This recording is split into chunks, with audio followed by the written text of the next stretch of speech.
consider it for placement. So, yeah, man. Well, fellas, a few weeks ago, I don't remember exactly when that was. Swish, you might have to help me out. But a few weeks ago, we did a stream where we were talking about artists entering their Christian era, right? And the main one that was in there was Lil Nas X, right? I'm sick of this. And between now and then, we haven't had a chance to talk about it because of the holidays. Which happy holidays to you, fellas. That's You know what made the saying? holidays so great. Happy. We didn't have to Right? talk about Merry Christmas, New Year. But between all that, Lecrae came out and responded, pointing a finger at the mean Christians that were saying bad things about Lil Nas X. I've got some thoughts, man, but I'm gonna let y'all talk first. But some stuff we can definitely look at. Am I the only one that feels like Lil Nas X is the most AI generated rap name possible? Yeah, It just sounds like something that GPT came up with. Funny. Sorry, go ahead. I just had man. I don't remember when we had that conversation, but it was like a month or so ago. Yeah, it was around there. And man, here's the thing. Like there was a few things that stood out to me. I'm gonna throw these out, and then I'm gonna shut up for a minute. One, Cray said that Christians are quick to condemn same-sex attraction. I think I kind of had a problem with that statement. He said that. Well, you got to look at the wording. You got to look at the word. I'll play the apologetic here. Well, okay. His phrasing is same-sex attraction, which is a sin. Yeah, that's. But if the gay individual does not enact out that sin and instead leaves behind that sin, but still has that temptation, is he still not a Christian? Is he still not saved? And I knew, and I know that's exactly. But here's the thing, though. That's the apologetic. That's why when he said it, I posted, "Congratulations on moving the goalposts." Like immediately. But that's not the conversation we're having. Right, because here's the thing. Right. Lil Nas X isn't saying, "Oh, hey, I'm attracted to guys, but I'm trying to stop myself." No, he said, "I can do a lot of things on my knees." Yeah, this is not a thorn. Yeah, and he was pretty explicit. Yeah, no, and I agree with that. That's why Lecrae said it the way he said it, is to get away from us to be able to say that. I think you're 100% right, Zero. Holding up his end of it, and he's trying to say, "No, I'm trying to change, and I don't want to be that."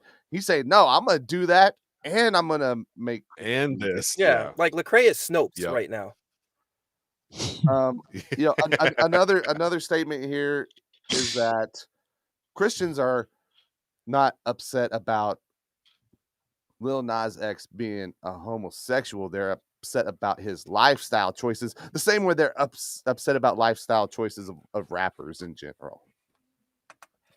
Yeah, because like, why would I not be upset about over and over again, and the women getting mad at you? You can't get mad at them and say they're haters. Like, they don't want you in their space.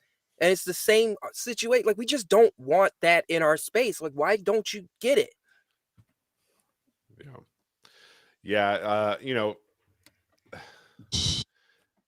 I wonder what his opinion is on today's graphic release for his new song and Spotify putting it on. I wonder if he changes his position about that blasphemy.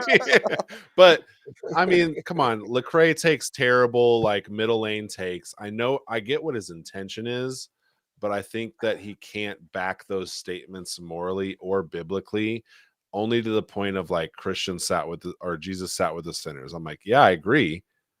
I definitely agree we should sit with the sinners, but that's not the argument that we're having. We can evangelize to Lil Nas X all day, every day. That's great. Well, I don't think he actually wants to hear it based on his actions, or at least wants to do a Lil Nas X version where he can be on his knees and pray and do something else as well. Yeah, well, which is blasphemy. Lecrae is, and I keep saying it like an ism or something. When I say Lecrae is moving the goalposts, because this is what he does all the time. If you say I went to the store and got some cookies, and then he'll be like, did he go to the store on Wednesday? Like, that's the Snopes version of arguing. It's just moving the goalposts. We're not talking about somebody having same-sex attraction and that being some sort of a thorn in their flesh that they have to wrestle with because they want to repent. That's not the conversation we're having, but that's the argument that Lecrae's making. And we're talking about what he's actually doing over here. So Lecrae's not addressing what he's actually doing. He's taking that and conflating it with a different part of the sentence, and on the other end of the sentence, he was where he makes his argument. So I just want to put that, like, that's why I'm saying he's moving the goalpost, because he does this all the time, and a lot of people in our space are doing that. They'll take something that's a hot take and then move the end of the sentence to make it shift into something else, and then argue that part of it. Or don't even have to move part of the sentence, like to what Swiss was saying, right? Jesus sat down with sinners, but it didn't stop there. He sat down with sinners and he said, now stop doing this. Yeah. Yep. Right? Yep. Yeah, if Lecrae wants to go do that, like, I'm sure he has an easier connection to Lil Nas X than I do, then make that argument. But like throwing his brothers under the bus of like, y'all are calling out sin because sin's bad, like, that's not a good argument. Like, and this is what I mean by idle Christians being idle. It's like, oh, let's just wait and see. Let's just wait and see. You know, no, we've been shown over and over what waiting and seeing has gotten us. Kanye West, anybody? Well, and I know that this is probably going to sound like what we're doing right now, but I promise you it's not. So let me preface it by saying this. I really hope that Lecrae is able to step up and take advantage of the position he's in, because in the world of Christian rap, right, Lecrae's at the head of the table. If he took a bold stance, people are going to follow that lead, right?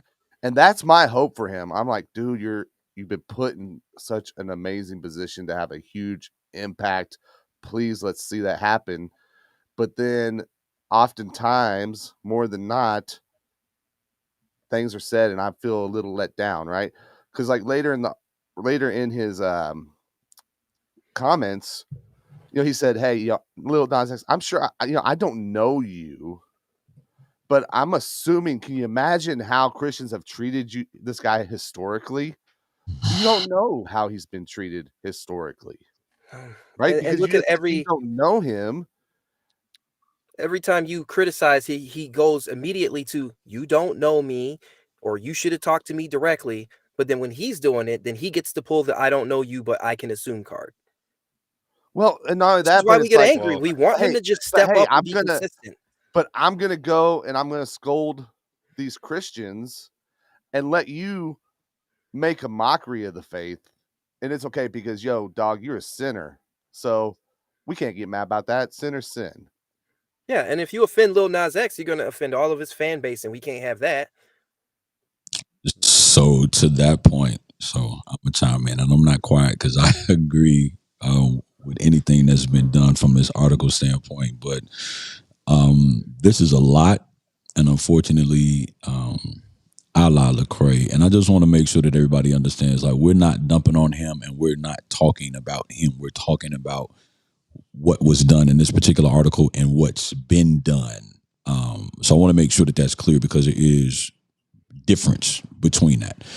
But unfortunately, when we talk about Lecrae being at the head of the table, Lecrae's at the head of the table from an industry standpoint. Yeah, from exactly. Ministry standpoint. No. I'm not disagreeing with you, but not from a ministry standpoint. He's at the head of the table from an industry standpoint, as it pertains to all things gospel rap, Christian rap, CHH, whatever you want to classify the genre as. He's at the head of the table industry-wise. But from a ministry standpoint, he is not. And that is a gaping difference. And this is why the disappointment comes in, because you do have these connects. You do have these opportunities. If I read in your book where you're upset because you went to a Grammys party and none of the secular artists came and talked to you and you felt let down and disappointed because you were in their space and you weren't being accepted, that's very telling. So for you to come in and again, I think that's a mischaracterization though, Katie, because that the whole point of that book is that he did feel that and realized that continued to lead him to a place of unsatisfaction and depression. And it wasn't until he found his value and back to God that he was able to remove that sin from him. So I think that's a mischaracterization to pull that and not pull the chapters right after that. I'm making mention. I just want to be fair to Lecrae. No, and I understand that, and I'm not, but I'm bringing that up for a particular reason because yes, you have Renaissance. You feel as though you go to Israel and you get baptized and you walk the path that Jesus walked and all of these things, and you gain this clarity and all of these other things. And so you get this revelation and you regain your zeal because at one point in time you didn't want to be a Christian artist. You just wanted to be an artist. And so now you come back and you're trying to bring everything back home. But when we continue to have these statements to come out about social issues, and it's not that Christians shouldn't speak up about social issues, because one of the things that Jesus did was he spoke about social issues. He spoke about social structures, social relationships, the relationships between the Pharisees and the people, the relationships between the scribes and the Sadducees and the people, the way that individuals were interpreting the law and how they were trying to carry it out. Jesus spoke up about these things. So when it comes down to stuff like this, my response shouldn't be lukewarm, because this says acceptance more than it says conviction. And if I have an opportunity to be straight up and open and honest, then that means that there's still some remnants and some residue that's there from those other things, from wanting that acceptance. Because again, we're not talking about just this snapshot. And again, this is not an indictment. The issue here is that, and Swiss, you just dropped something about, gatekeeping, et cetera, et cetera. This is one of those times where we should be like, you're not trying to live the life. Why do you want to be in the space? You know what I'm saying? Like, I don't understand. I'm offended as somebody who lives this lifestyle, and what I do is a direct product of that you feel as though because of the way that things are today, you can come in, you can put out an album, you can Snoop Dogg. I'm going to stop short of Kanye. Because I think there's a lot that unfortunately we did to kind of push Kanye into that space. And if Kanye had better people around him, Kanye's situation would have been a little bit different, because I don't know any of us who's had to go through a public transformation and try to do so publicly and separate yourself from who the world knew you as to become somebody else. And he's one of the first people I've seen do that. Like, and to that degree and to that level, we're talking about a guy who is a billionaire who's saying, you know what? I want to give my life to Christ. I want to do things different. And a lot of, especially CHH artists, were like, man, we don't want Kanye in the space. Why? Why are you threatened? Isn't there a seat at the table for everybody? Isn't there enough souls for everybody? There's more than enough work for all of us. So I'm going to stop short of Kanye. But when we look at these types of situations, you should be protecting what it is that we say that we love. When I love God, I love Jesus. So I'm not going to let you make a mockery out of him. So no, if we want to sit down and have a conversation and I can talk to you about salvation and I can do it in love, but in love means I also have to call out the sin that you're in and explain to you that God is not in favor of how you've chosen to live your life. If you want to do that, let's do that. I'm not going to do a record with you. I'm not going to allow this crossover between these audiences. That's what we hope. And again, on the back end, we think it's a ploy to become all things to all men, that we might save some. And that's not what Paul meant when he wrote that scripture.